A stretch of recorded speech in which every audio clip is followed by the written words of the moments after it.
नमस्कार साथियों, बाड़मेर जिले की सबसे बड़ी लूट माने जाने वाली गड्रा रोड इलाके की जो लूट है उसका आखिरकार आज पुलिस ने 72 घंटे के अंदर खुलासा कर ही दिया। बाड़मेर पुलिस एसपी ने प्रेस कॉन्फ्रेंस के माध्यम से सारी जानकारी बताई। हालांकि अभी तक अपराधियों के नाम जो है उनको अपराधियों को बापर्दा रखा गया है। आज कुछ बातें जो बाड़मेर एसपी ने प्रेस कॉन्फ्रेंस के माध्यम से बताई और जो कुछ बातें जो अभी तक उन्होंने नहीं बताई है, वो जो बातें अन्य स्रोतों से बाहर आ रही है, उन सभी बातों को मैं आपके साथ शेयर करूंगा। वीडियो के आखिर में मैं आपको एक और ऐसी बात बताऊंगा जो इस पूरी घटना के सभी बिंदुओं में से मुख्य बिंदु हो सकता है। सबसे पहले बाड़मेर एसपी ने जो बताया, जिसमें पहला पॉइंट तो ये कि बाड़मेर एसपी ने कहा कि घर का भेदी लंका ढाई। उनका यह कहने का तात्पर्य यह था कि जो इस साजिश का जो मुख्य आरोपी है वह उस सेठ उत्तम चंद के यहाँ पहले मेडिकल पर काम करता था और उसे उनके परिवार की, उनके घर की और उनकी सारी प्रॉपर्टी की जानकारी अच्छे से थी। यानी कि उनके ही घर में काम करने वाला आदमी वह गद्दार निकला।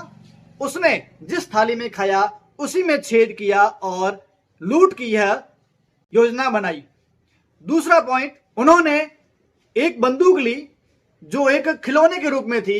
उस खिलौने वाली बंदूक को जो है उन्होंने वहां रात में सो रहे 3 महीने के मासूम बच्चे के ऊपर तानकर परिवार वालों को भावनात्मक रूप से ब्लैकमेल किया, जैसा कि अक्सर हम फिल्मों में देखते हैं।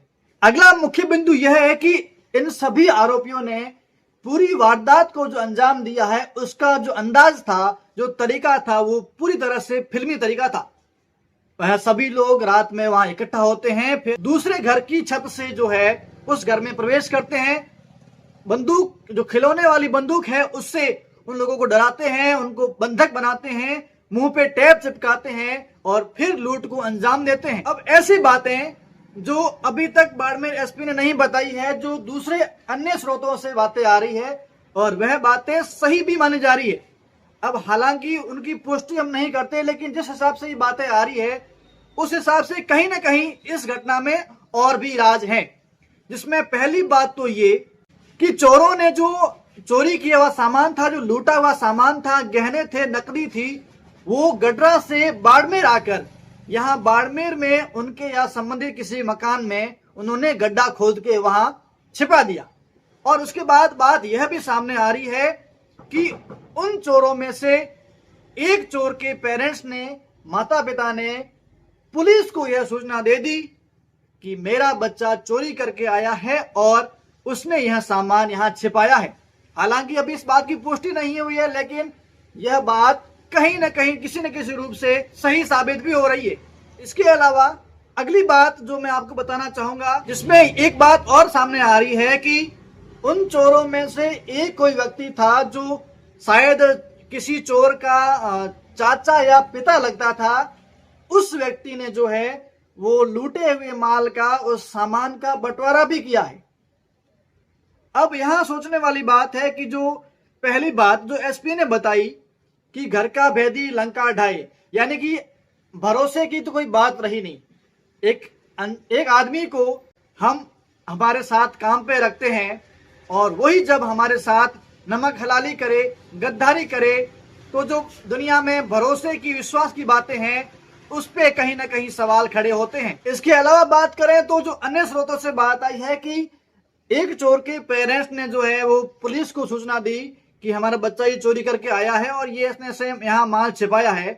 तो मैं दाद देना चाहूंगा उन पेरेंट्स की, मैं तारीफ करना चाहूंगा उन पेरेंट्स की कि उन्होंने अपनी संतान की, अपने पुत्र की इस गलत हरकत का साथ नहीं दिया, बल्कि उसका विरोध किया और पुलिस को इसके बारे में सूचना दी। यह कहीं ना कहीं अपने आप में एक बहुत बड़ी बात है। इसके अलावा एक और बात जो सामने आई, जिसमें यह बताया गया कि उनके साथ में, उन चोरों के साथ में एक बड़ी उम्र का वयस्क आदमी भी था, जो किसी एक चोर के पिता या चाचा के रूप में था। उसने जो है उस लूटे हुए माल को बांटा है। अब यह अपने आप में सोचने वाली बात है, एक बहुत बड़ी बात है कि आप अपनी संतान की उम्र के बच्चों के साथ में मिलकर ऐसा काम कर रहे हो, इसमें क्या आपको जरा भी शर्म नहीं आती? अब सबसे अंतिम बिंदु, अन्य स्रोतों से और गड्रा रोड और पूरे बाड़मेर क्षेत्र से एक और बात सामने आ रही है कि इस घटना के अंदर मुख्य आरोपी कोई और है। बताया जा रहा है कि जो मुख्य आरोपी है, जो साजिश करता है, वो उनके परिवार का ही सदस्य हो सकता है। जहां तक अभी बातें सामने आ रही है, बताया जा रहा है कि उसी परिवार के सदस्य ने यह पूरा प्लानिंग किया है, यह पूरा खेल खेला है। अब देखते हैं, पुलिस की अगली प्रेस कॉन्फ्रेंस का इंतजार है, किस तरह से नए राज खुलते हैं, किस तरह से नई परतें खुलती है। बने रहिए हमारे साथ। धन्यवाद।